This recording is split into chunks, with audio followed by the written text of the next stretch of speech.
Okay, so welcome. I'm super excited to be here with you guys again. In the beginning of this, I asked a question: what do you think the most common auto body mistakes that newbies make are?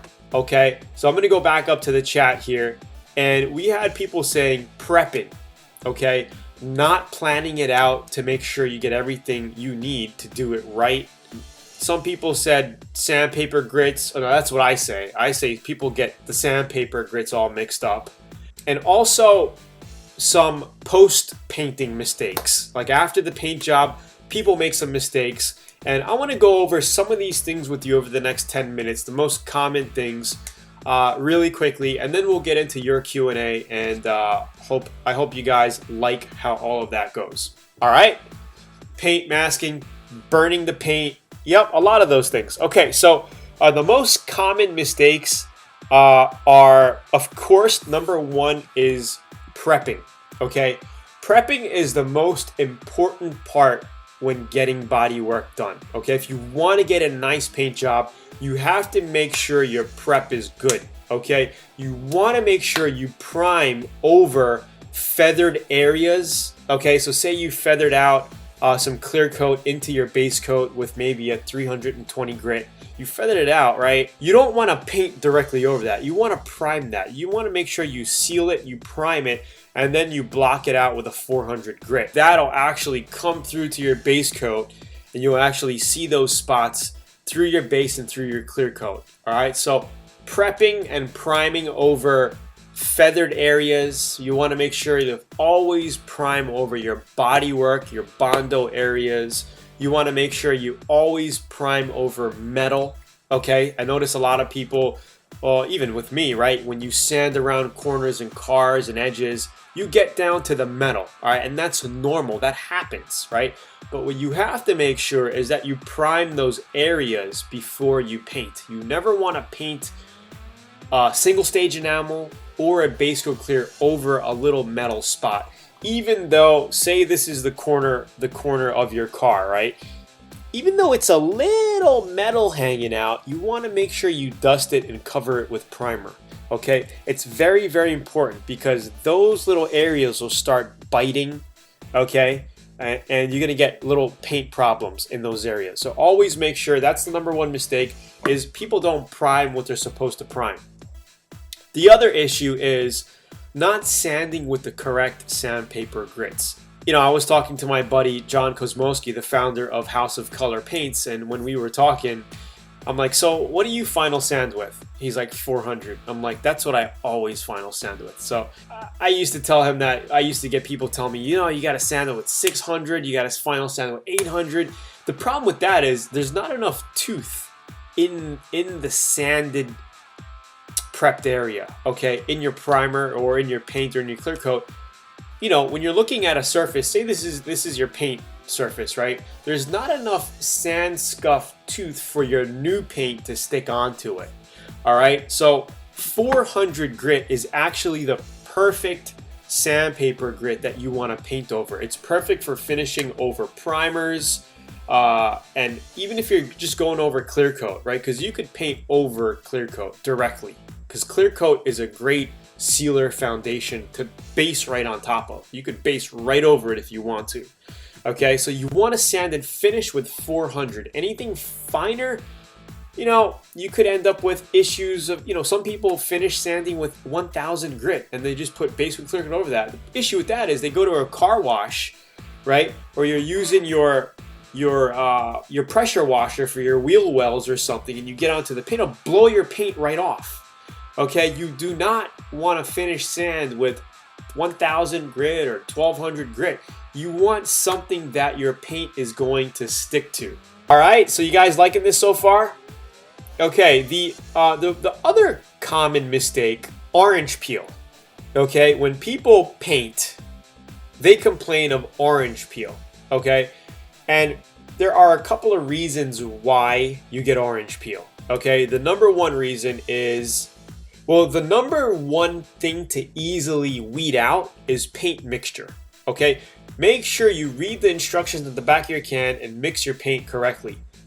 99% of the time, if you're doing base coat, clear coat, your reducer, okay, your ratio for base coat is 50-50, okay, 1-to-1.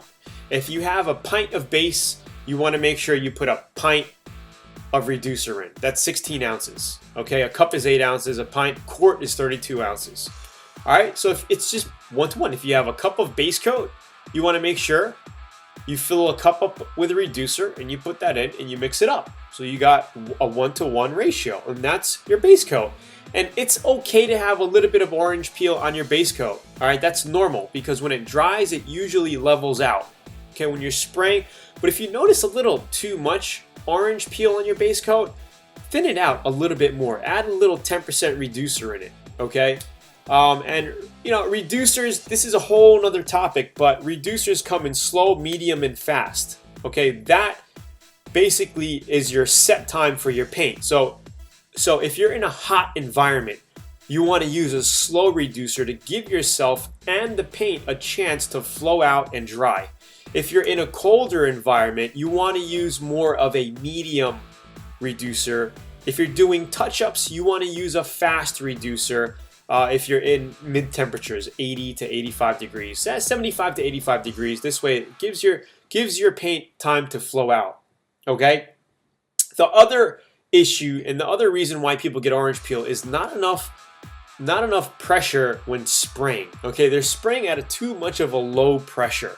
You want to make sure when you're spraying base coat, you got at least 27 to 28 psi coming out of your gun at the bottom. Now, I'm not at the shop right now, so I can't show you like a live demo with my gun hooked up, but pressure coming out right at the gun dial, right? If you have a digital, you want to make sure that when your trigger is pulled, you see 27 or 28 psi for base coat.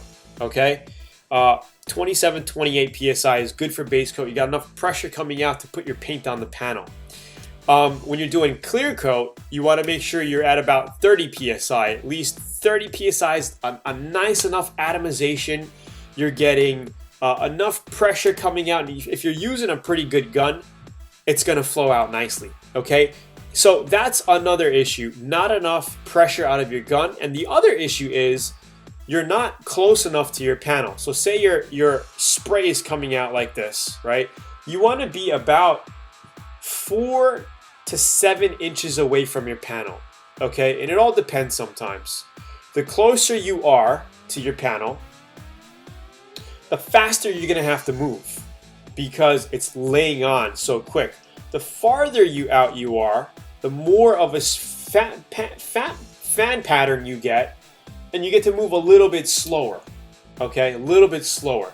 And always when you're painting, you want to hold your gun, okay, your fan pattern even with the panel. Okay, not like this, coming out like this, right? Even, okay? And you want to do a 50% overlay. 50% overlay, just like how I show you in the VIP course in my videos. 50% overlay is going to give you a nice coverage, and you always want to use the light to see that it's coming on glossy. If it's not coming on glossy, give it another pass, right? Don't be afraid, especially if you're on flat surfaces like a hood, trunk, or a roof.